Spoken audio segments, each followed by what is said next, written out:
तो hello everyone, आज हमारा सेकंड चैप्टर हम स्टार्ट कर रहे हैं क्लास 11 का, दैट इज़ बायोलॉजिकल क्लासिफिकेशन। हमने पहले पढ़ा कि अच्छे से अंडरस्टैंडिंग करने के लिए, प्लांट्स को डिवाइड करने के लिए डिफरेंट ग्रुप्स में हमने उनका नॉमेनक्लेचर करना था, और नॉमेनक्लेचर करने से पहले हमें उन्हें क्लासीफाई करके समझना था कि उनको हम डिवाइड कैसे करेंगे। तो सबसे पहले क्लासिफिकेशन के लिए कौन सा सिस्टम आया था? सबसे पहला सिस्टम जो क्लासिफिकेशन आया था, it was two kingdom classification, जिसमें प्लांटे और एनिमेलिया किंगडम दिए गए थे। Who gave it? It was given by Carolus Linnaeus ने दिया था सबसे पहले सिस्टम जो दिया था। और ये टू किंगडम क्लासिफिकेशन था, जिसमें दो ही ग्रुप्स में डिवाइड किया गया था। One was Plantae and another was animalia. ठीक है, इस सिस्टम ने डिस्टिंग्विश नहीं किया किस किस के बीच में, प्रोकैरियोट यूकैरियोट। जो हम सबसे पहले बेसिक फीचर जो हम स्टडी करते हैं कि न्यूक्लियस जो है, प्रोकैरियोट कौन होता है? Who is prokaryote? प्रोकैरियोट वो ऑर्गेनिज्म होता है जिसमें सेल में जिसका न्यूक्लियस प्रेजेंट नहीं होता। इसमें जस्ट एक सेल होता है और उसमें ऐसे ऐसे करके उसका न्यूक्लियोइड मटेरियल उसमें पड़ा हुआ होता है। बीच में कोई भी न्यूक्लियर मेम्ब्रेन, और जो यूकैरियोटिक सेल कौन सा होता है जिसमें ऐसे एक डिस्टिंक्ट न्यूक्लियर मेम्ब्रेन प्रेजेंट होती है। ये यूकैरियोट का फीचर है, और प्रोकैरियोट में ये मेम्ब्रेन मिसिंग होती है। तो अब इन फीचर्स की तो इसमें बात ही नहीं की। प्लांटे एंड एनिमेलिया किंगडम में डिवाइड किया, बट कोई डिस्टिंग्विश फीचर नहीं दिया ऐसा कि ऐसा कुछ है कि नहीं है। सेकेंड फीचर जो नहीं दिया गया कि वो फोटोसिंथेटिक है कि नहीं है, दैट इज़ कि वो अपना फोटोसिंथेसिस से अपना फूड प्रिपेयर कर सकता है या नहीं कर सकता है, ये बात भी नहीं की गई। So this was the first system of classification. Next इसको फर्दर डिवाइड करते हैं, और भी आएगा इसमें। एरिस्टोटल का सिस्टम ऑफ क्लासिफिकेशन भी दिया जाता है, जो सबसे पहले आया था। एक्चुअली एरिस्टोटल तो सबसे ही पहले आए थे, बट उनका जो क्लासिफिकेशन था एरिस्टोटल वाला, इट वाज मोर और लेस कि ट्री कौन सा है, श्रब कौन सा, हर्ब कौन सा है। इट वाज जस्ट अबाउट कि बाहर से देखने से क्या दिखाई दे रहा है, छोटा प्लांट है, बड़ा प्लांट है। और एनिमल्स जो थे उनको भी he also divided animals into two groups.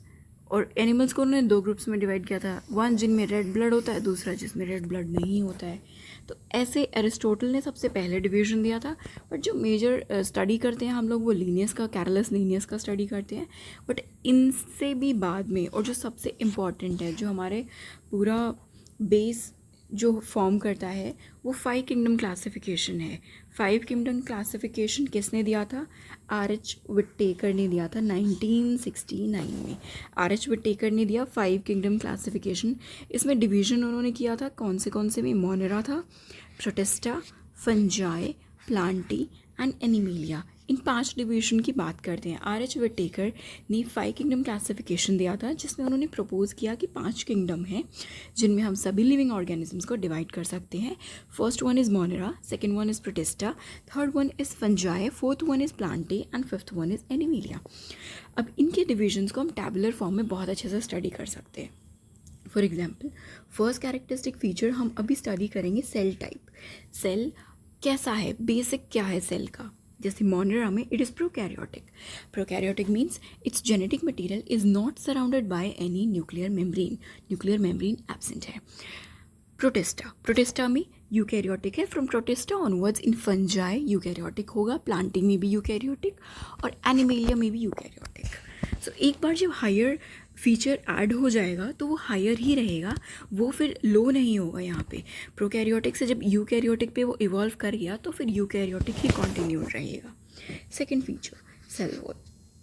जब हम सेल को स्टडी करते हैं तो उसमें हम ये चीज़ देखते हैं कि उसमें दो चीज़ें हम स्टडी करते हैं। प्लाज्मा मेम्ब्रेन यहाँ पे प्रेजेंट होती है, और उसके आउटसाइड में सेल वॉल प्रेजेंट होती है। तो अब हम बात करें सेल वॉल की। Does it have cell wall or it doesn't have cell wall? We have to study this feature. तो cell wall में first मोनेरा में non cellulosic. So cell wall is present but it is not made up of cellulose. और किसकी बनी है वो? Polysaccharide की बनी है और अमीनो एसिड की बनी है। सो आई रिपीट, मोनेरा की जो सेल वॉल है इट इज़ नॉन सेलुलोजिक, मतलब it is not made of cellulose, rather it is polysaccharide and amino acid से बनी हुई है. प्रोटिस्टा, प्रोटिस्टा में क्या होता है कि कुछ में सेल वॉल प्रेजेंट है, कुछ में नहीं है. कहाँ मिलती है कहाँ नहीं, ये तो हम बाद में स्टडी करेंगे.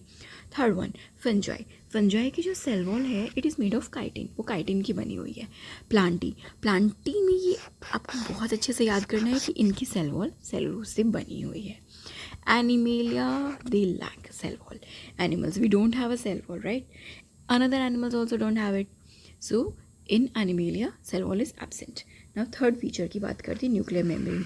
वैसे तो इसे दोबारा पढ़ने की ज़रूरत नहीं है, बिकॉज हम जब सेल टाइप की बात करते हैं तो हम जो मेन डिस्टिंग्विश करते हैं कि nuclear membrane and its surrounding organelle present है या नहीं प्रेजेंट है, ये बात वहीं पे हो जानी चाहिए. बट फिर भी हम कह लेते हैं कि न्यूक्लियर मेम्ब्रेन जो है मोनेरा में एब्सेंट है, बिकॉज ऑब्वियस प्रोकैरियोटिक सेल है तो कहाँ से होगी nuclear membrane. But Protista onwards, Protista, Fungi, Plantae and Animalia सब में प्रेजेंट होगा. वाई? बिकॉज यूकैरियोटिक सेल है. Next feature, body organisation. Body organisation मतलब होता है सेलुलर लेवल क्या है उसकी ऑर्गेनाइजेशन का. मोनेरा कैसा है? सेलुलर, सिंगल सेल प्रेजेंट है. प्रोटिस्टा सेलुलर, हम यहाँ भी बोलेंगे सिंगल सेल प्रेजेंट है. ओके, फंजाई में it can be multi cellular, many cells can be present, or they can be just like a loose tissue arrangement. No such organ level formation नहीं हो रहा है यहाँ पे फंजाई में. It's just loose arrangement present है cells का, that is fungi में. प्लांटी की जब हम बात करते हैं तो यहाँ पे इधर टिश्यू लेवल अरेंजमेंट हो सकता है या फिर ऑर्गन लेवल. टिश्यू क्या होता है? जब सेल्स एक साथ अटैच होते हैं और एक पर्टिकुलर फंक्शन वो अपटेक करते हैं तो that is a tissue. Okay, further these many tissues they take up another, they make up an organ. for example जैसे liver बना देते हैं, so इसमें different tissues present होते हैं. तो ये क्या होता है यहाँ पे organ level का भी मिल जाएगा आपको प्लांटी में और tissue level का भी मिल जाएगा, दोनों मिल जाएंगे. बट एनिमेलिया में जब आगे जाएंगे वहाँ पे भी सेम चीज़ है, टिश्यू लेवल भी हो सकता है या ऑर्गन लेवल भी हो सकता है या फिर ऑर्गन सिस्टम भी हो सकता है. तीनों आपको एनिमेलिया में मिल जाएंगे. Fifth difference, mode of nutrition, अपना खाना कैसे खाते हैं या बनाते हैं. मोनेरा क्या होते हैं? Autotrophic. Autotrophic, who are autotrophic? Which are capable of synthesising their own foods. और इसमें दो होते हैं, कीमोसिंथेटिक. कीमोसिंथेटिक मतलब they use some chemical as the basis for synthesizing their food. And photosynthetic, photosynthesis भी कर सकते हैं in presence of sunlight and carbon dioxide. by using water they can make their food. okay, और कोई chemical basis भी हो सकता है. जो basic level bacterias होते हैं वो बहुत extreme climates में रहते हैं, वहाँ पे they don't get बहुत कंड्यूसिव एनवायरनमेंट नहीं होता वहाँ पे उनका. सो ऑटोट्रॉफिक में दोनों हो सकते हैं, कीमो सिंथेटिक भी हो सकता है, फोटोसिंथेटिक भी हो सकता है. Next is hetero. हेट्रो कौन होता है?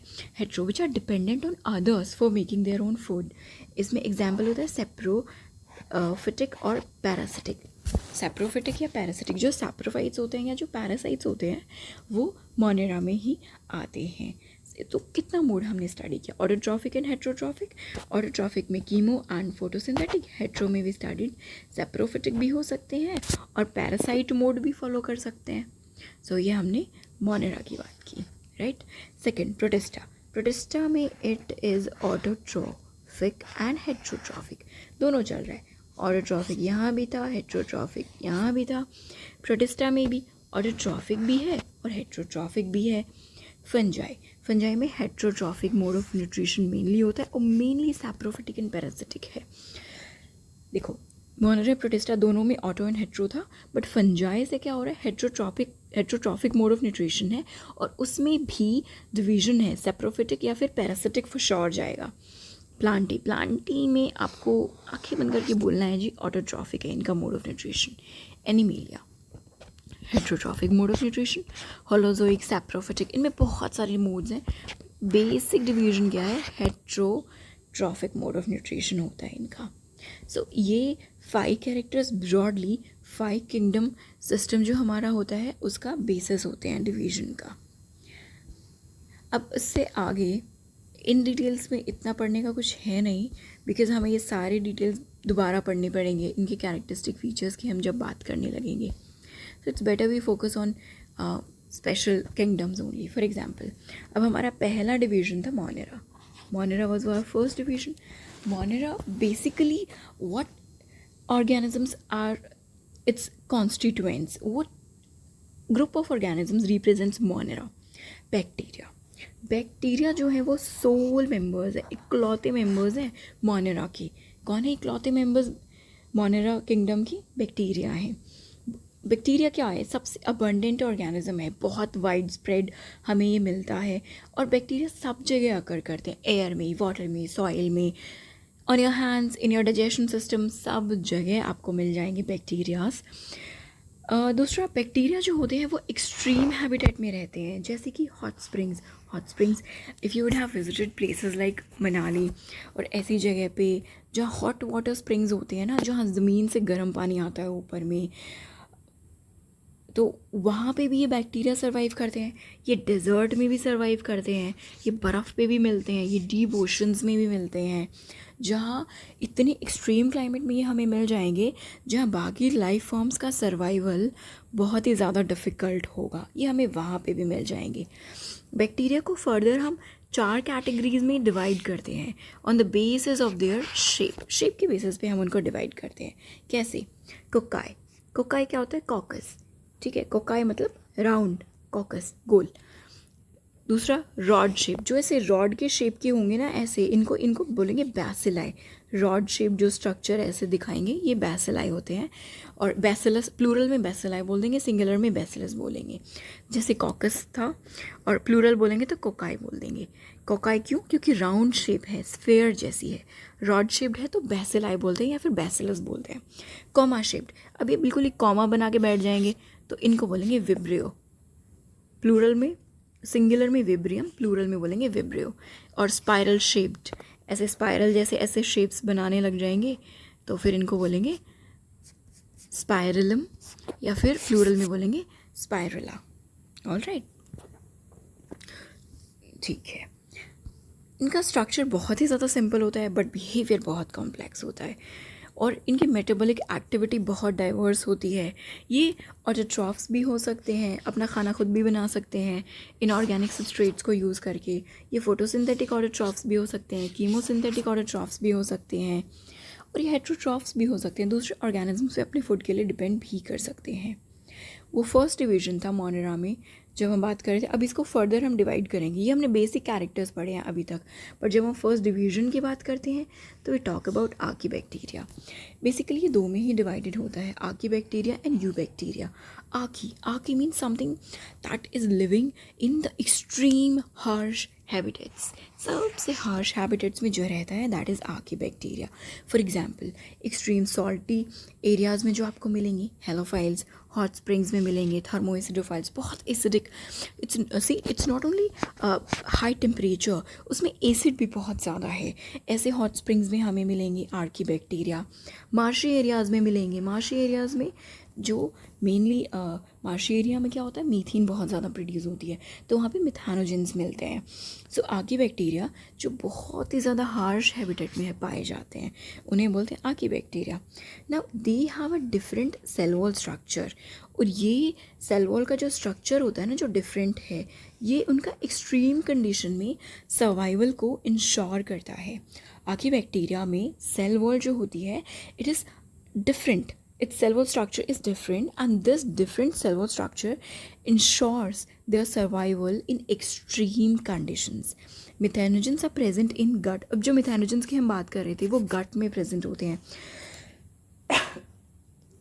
एक्सक्यूज़ मी, वो मेनली प्रेजेंट होते हैं गट में. किसके? रूमिनेंट एनिमल्स होते हैं जैसे काउ, बफेलो, ये सब होते हैं. इनका जो डाइजेस्टिव ट्रैक्ट होता है बेसिकली वहाँ पे पाए जाते हैं. Because what is the use their? Basically इनमें सेल्यूलोज के डाइजेशन में हेल्प करते हैं कौन? मिथानोजेंस. वहाँ पे इनकी हेल्प करते हैं. That's why humans lack such kind of methanogens in their system. That's why we humans can't digest cellulose. You would have read it. Only animals can digest it. Why? Because we lack methanogens. Which help in digestion in animal gut. ठीक है, अब ये digest करते हैं तो क्या होता है, मीथेन बायोगैस प्रोड्यूस होती है from the Dang of these animals. इनके डंग से हम बायोगैस प्लांट्स लगा करके मीथेन भी एक्सट्रैक्ट कर सकते हैं। That is being done in at various places and it is a very useful process. Green energy हमें एक तरीके से मिल सकती है। सेकेंड क्लासिफिकेशन की अब हम बात करते हैं बैक्टीरिया में, that is you bacteria. You bacteria को हम लोग ट्रू बैक्टीरिया भी बोलते हैं। ट्रू बैक्टीरिया क्यों बोलेंगे हम उसको, चलो कैरेक्टर्स पढ़ लेते हैं उसके लिए। 1, they have a rigid cell wall, बड़ी रिजिड सेल वॉल है इनके पास। They have it, why, because they need to survive the extremes and all those things, so cell wall has to be there. और if they are motile then means they have a flagellum, movement के लिए flagella ही तो चाहिए होता है lower organisms में। They can't have legs, they are primitive organisms, okay. So अगर वो मोटाइल होंगे तो they will have flagella. Cyanobacteria की हम बात करते हैं, जैसे आप कॉमनली बीजीए पढ़ते होंगे, उसकी फुल फॉर्म होती है ब्लू ग्रीन एल्गा। सी एल्गा की एक कैटेगरी होती है जिसके कैरेक्टरिस्टिक फीचर्स एल्गा से कम और बैक्टीरिया से ज़्यादा मैच करते हैं, उन्हें बोलते हैं साइनोबैक्टीरिया। उनमें क्या कैरेक्टरिस्टिक फीचर होता है, क्लोरोफिल ए प्रेजेंट होता है। क्यों ये प्लांट के जैसे उनको दिखते हैं, क्योंकि इनमें क्लोरोफिल ए है जो कि ग्रीन प्लांट्स का एक कैरेक्टरिस्टिक फीचर होता है, और जो कि फोटोसिंथेटिक ऑटोट्रॉफ्स होते हैं। तो फोटोसिंथेसिस के लिए एक कंपोनेंट हमें चाहिए, that is chlorophyll A. That component is present in blue green algae और साइनोबैक्टीरिया, राइट। ये इनका कैरेक्टरिस्टिक फीचर हो गया। इसका पहला जो आप जब आंसर लिखेंगे तो उसमें सबसे पहले आप मेंशन करेंगे यू बैक्टीरिया में cyanobacteria. Why cyanobacteria, because they have chlorophyll A which is a characteristic feature of green plants and are photosynthetic autotrophs. Cyanobacteria का दूसरा फीचर क्या है, यूनिसेल्युलर होते हैं। ये कॉलोनियल एंड फिलामेंटस भी हो सकते हैं। They can make a colony, उनके सेल्स अटैच हो सकते हैं, वो कॉलोनी बना सकते हैं, या फिर सिंपली वो एक फिलामेंट की तरह प्रेजेंट हो सकते हैं, ऐसे लॉन्ग लॉन्ग फिलामेंट्स की फॉर्म में। ये फ्रेश वाटर में भी हो सकते हैं, मरीन वाटर में भी हो सकते हैं, टेरेस्ट्रियल एल्गी भी हो सकते हैं। The colonies are generally surrounded by gelatinous sheath. अब ये देखिए, यहाँ पे आपको पता चलेगा, सी ये हमारा एक सेल है, right, but this cell is surrounded by this sheath, gelatinous sheath. तो यही हम बात यहाँ कर रहे हैं, they are surrounded by gelatinous sheath. ये ब्लूम करते हैं यूजुअली पोल्यूटेड वाटर बॉडीज़ में। इसका रीज़न आप बहुत अच्छे से एक पॉइंट से समझ सकते हैं, जो आप अभी तक या तो पढ़ चुके होंगे, नहीं तो पता होना चाहिए। न्यूट्रिएंट रिच वाटर होता है, polluted water is nutrient rich water. Why, ये हाउस होल्ड वेस्ट होता है, फर्टिलाइज़र्स होते हैं इसमें, जो मेनली नाइट्रोजन होता है जिसमें, या फिर इंडस्ट्रियल वेस्ट होता है, उधर से भी नाइट्रोजन, फॉस्फोरस, ETC ये वेस्ट आता है। So this polluted water is very nutrient rich water for these kind of organisms to grow, right? And these are not any good organisms when they bloom in polluted water. In case you are thinking they are of any help, no, they're not. When they grow in polluted water bodies, some of these organisms can fix atmospheric nitrogen in. Now these blue green algae, why blue green algae and cyanobacteria, confusion क्या है हमें, हम एक तो कह रहे हैं they are photosynthesising, but इनके बारे में एक जो अलग पॉइंट है वो ये है, they have a specialise cell heterocyst. यहाँ पे ये रहा, ये हेट्रोसिस्ट जो है ना, ये स्पेशलाइज सेल है। Why this special cell, blue green alga का एक कैरेक्टरिस्टिक फीचर होता है that they can fix atmospheric nitrogen into usable forms. Atmosphere में तो 78% नाइट्रोजन है, but why can't plants use it directly, because ये उस फॉर्म में प्रेजेंट नहीं है जिसमें प्लांट्स उसे यूज़ कर सके। So what blue green algae does in the heterocyst cells, ये हेट्रोसिस सेल में फिक्स कर देता है इस एटमॉस्फेरिक नाइट्रोजन को एक यूजेबल फॉर्म में, जो प्लांट्स यूज़ कर पाएँ। और ऐसे जो ब्लू ग्रीन एल्गे हैं उनके एग्जाम्पल है नॉस्टॉक एंड एनाबीना, राइट।